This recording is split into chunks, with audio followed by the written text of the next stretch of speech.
But don't you have Mr. concern President, that you can destabilize Jordan and you said all Egypt? hell will break out if all the hostages are not released on Saturday. What did you mean by that? And are you encouraging Netanyahu to walk away from this deal? Have you talked about this with him? So I've looked at at the condition of people coming out of the hostage situation, and it's horrible.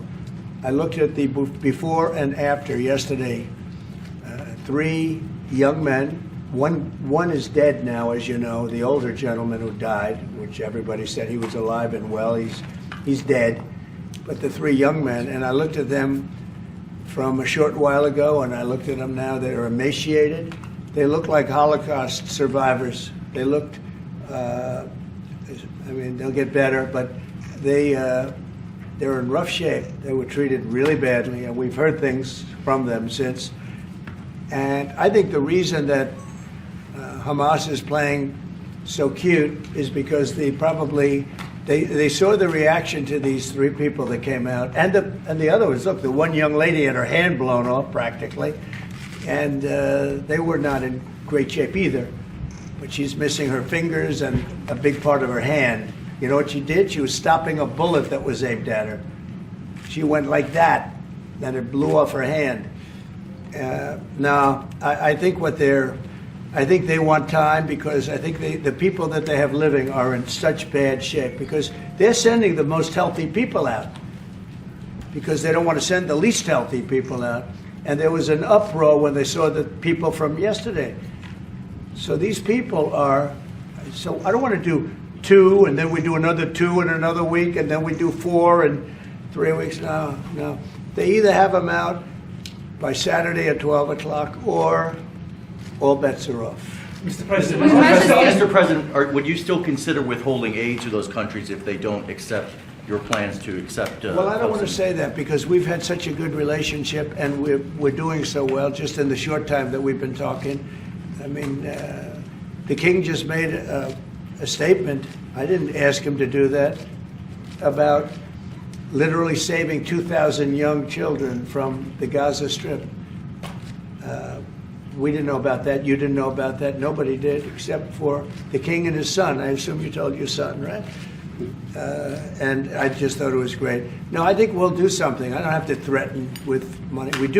We contribute a lot of money to Jordan and to Egypt, by the way, a lot, to both. But I don't have to threaten that. I think we're above that. I do believe we're above that. So. Would you consider other countries, not Jordan and Egypt? There was talks about Indonesia, Albania, other places. Yeah, sure, we would. And we have other countries that want to get involved. We have a lot of people that want to get involved. There's a great sense of wanting to help the Palestinians.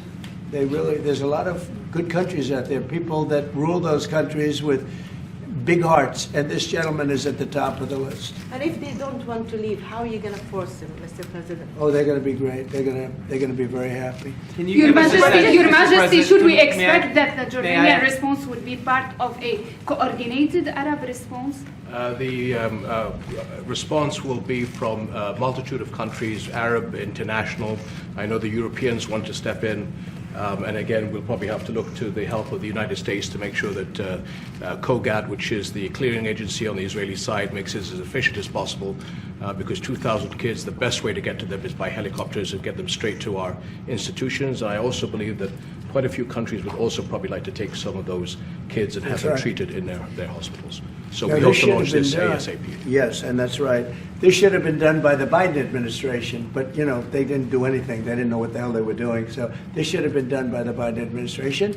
This should have never happened, because October 7th would have never happened if I were president. Zero chance of happening. You wouldn't have had that whole mess where the Middle East got blown up, and you wouldn't have had Ukraine and Russia fighting. That would have never happened.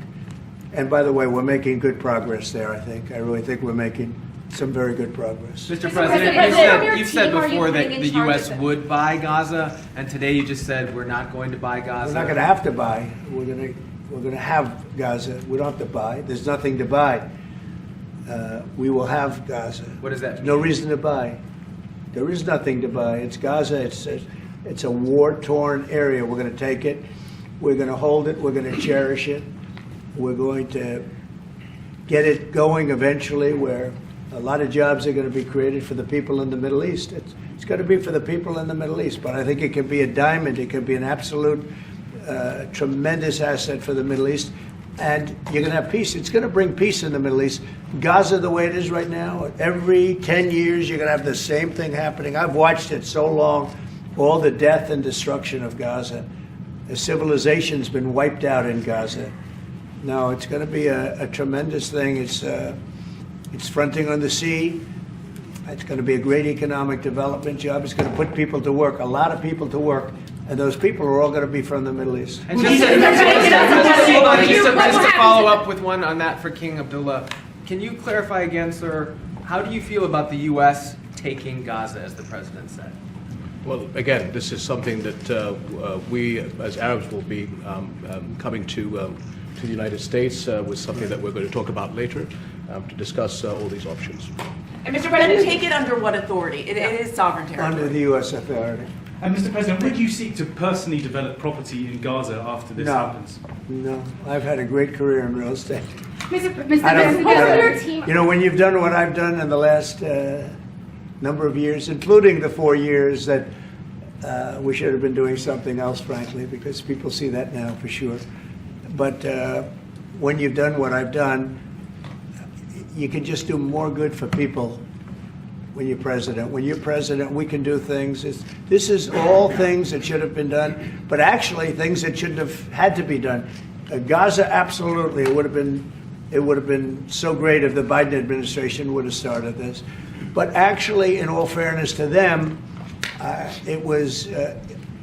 they should have never let it happen. It did happen, and because of the fact that they let this happen, this catastrophe of October 7th, something like this becomes practical and very real, meaning the development and all of the things that I've talked about with respect to the Gaza Strip. If you didn't have the October 7th catastrophe, and it was a horrible catastrophe, then probably you wouldn't be talking about that. But the only thing I can say is this is going to bring stability and peace to the Middle East.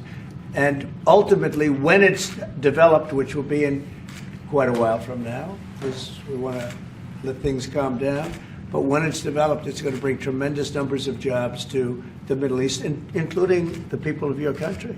So Mr. President, what if it does not bring peace to the Middle East? There are many Palestinians, even though you say that everything is going to be beautiful, everything is going to be lovely, they're not going to want to go back. There are going to be people who want to go back and feel like that it is their right to do that. You haven't said, will there be any type of repercussions or anything that happens? We don't think that's going to happen. We think people are going to be very happy, thrilled. A lot of those people that you're talking about are going to end up maybe living there and maybe working there, but it'll be in a different form. We have had tremendous support for this project, and we think the biggest asset of the project is going to bring peace ultimately to the Middle East. All right. Mr. President, one last question. Go ahead, behind you. And you've asked enough. Mr. President, one of your promises on the campaign trail is to bring peace to the Middle East. It was a promise to your voters, Arab voters here. The Arab voters in the United States oppose this. What do you say to that? Well, you know, if you look at Michigan, where we have a large Arab population, as you know, I was just telling the King that we won. As you know, I won the Arab population. Now, when I started off, I wasn't leading, and when I finished, a few months later, we started campaigning in Michigan. And when I finished, we won it by a tremendous amount, by 30 points. So my relationship with the Arab population has been fantastic, and my relationship with the Middle East is very good with all the countries, just about all the countries. Let's see, I would say all the countries. And they all want to do something, and they want to see peace in the Middle East. All the stories you hear about the Middle East not really wanting peace, that they want war, they want this, they want to go a certain place. Let me tell you, those stories are false. They want to have peace. I know them all very well. They want to have peace. They want to have a good life like other people. And this will be a big factor in bringing peace to the Middle East. Thank you very much, everybody. All right, guys. Thank you, guys. Let's go, Press. All right, let's go. Press.